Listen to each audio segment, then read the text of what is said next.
Let me read to you a passage from the 7th chapter of St. Luke's Gospel, verses 1 to 10. It's the Gospel for Monday of the 24th week in Ordinary Time.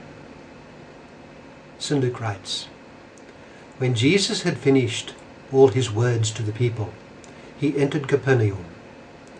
A centurion there had a slave who was ill and about to die, and he was valuable to him.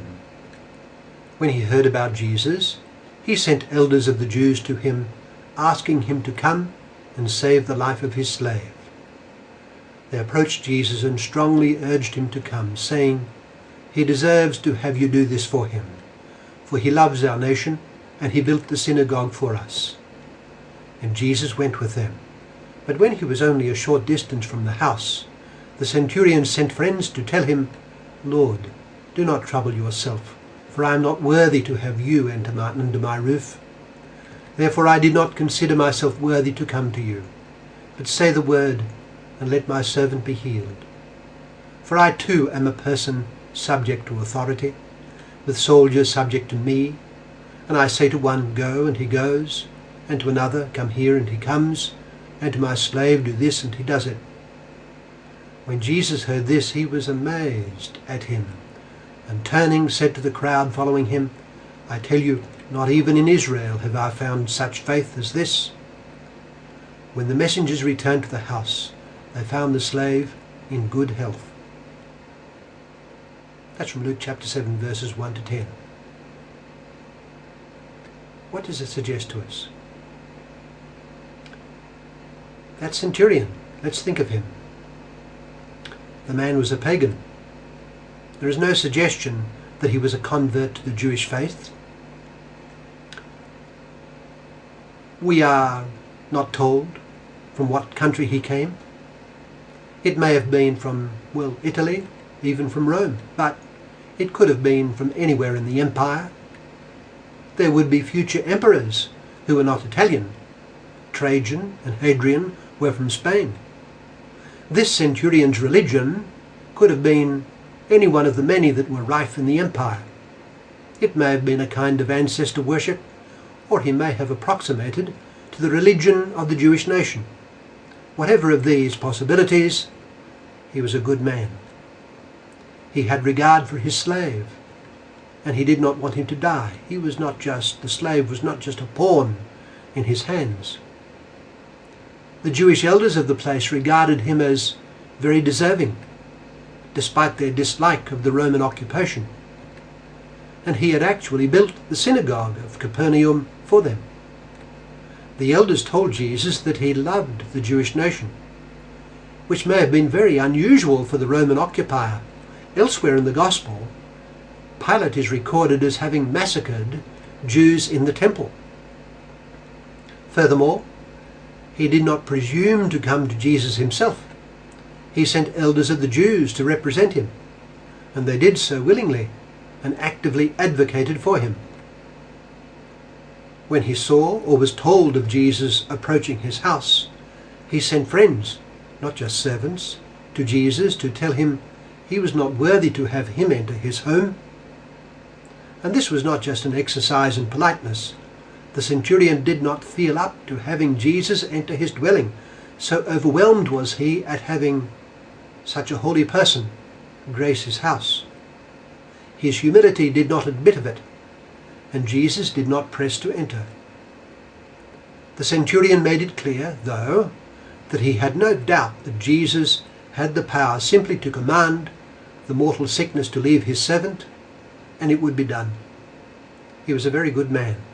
Religious, for he had built a synagogue.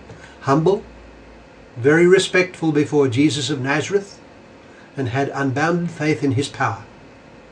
Further, Christ was absolutely astonished with him. In what mattered, namely faith, the centurion had few peers. We heard, when Jesus heard this, he was amazed at him, and turning said to the crowd following him, "I tell you, not even in Israel have I found such faith as this." Luke chapter 7, verses 1 to 10. What are we to think of all this? Well, it's remarkable to think that one man can make so much of the relatively little that he has, while the other can so tragically abuse the wondrous blessings he has. And the same has obtained in heaven as on earth. It is generally understood that Satan was among the most illustriously endowed of the angelic beings. His intelligence must have been of the highest order, and his gifts of grace of a similar level, if not higher. He came from the creative hand of God, a great and holy being, with immense spiritual potential, and an eternity of loving service of God ahead of him. But he turned out so very, very bad, unspeakably bad, bad beyond description, and irrevocably set on a course of hatred against his Maker, being the arch-wrecker till the end of time. He began in the company of others of his heavenly order, although each angel is his own species. Many remained faithful to God, while others followed him in rebellion. Again, our first parents came from the hand of God, wholly good, good in nature, and endowed with supernatural gifts of grace. Inexplicably, they freely chose to turn against God and reject his sovereign authority. It is accepted that they repented and are saved, but the consequences were horrendous for man. Man was left bereft of the supernatural endowments that were his, and limping badly as a result, indeed doomed to death. How sad. And so we turn to our gospel today from Luke chapter 7 verses 1 to 10 and contemplate our centurion. Little though he had in terms of revealed religion and revealed teaching, he was so good a person, and as a consequence so disposed to believe, that he won Christ's praise and admiration.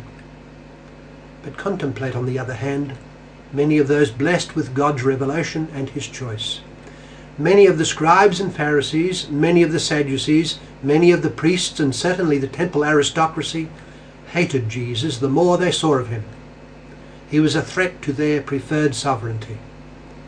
Contemplate Judas Iscariot, who began so well as to have been chosen by Christ to be his special companion and co-worker in establishing and extending the kingdom. He turned out so very, very badly. It is remarkable how one man chooses the good while the other chooses the bad. Whatever might be our endowments or lack of them, we have the power to choose and to choose well. Let us ensure that we do choose well. It is a matter of life and death, both now and forever. Let us appreciate the awesome gift of freedom, which makes us so like unto God our Father. Let us choose well. This means choosing for Christ and his will day by day. This is the key to being good and to growing in goodness. It is the work of grace which transforms us into the likeness of Christ, but we on our part must choose well. We must choose what is right, which is to say, what is the will of God as it comes to us from the lips of Christ, brought to us by his church.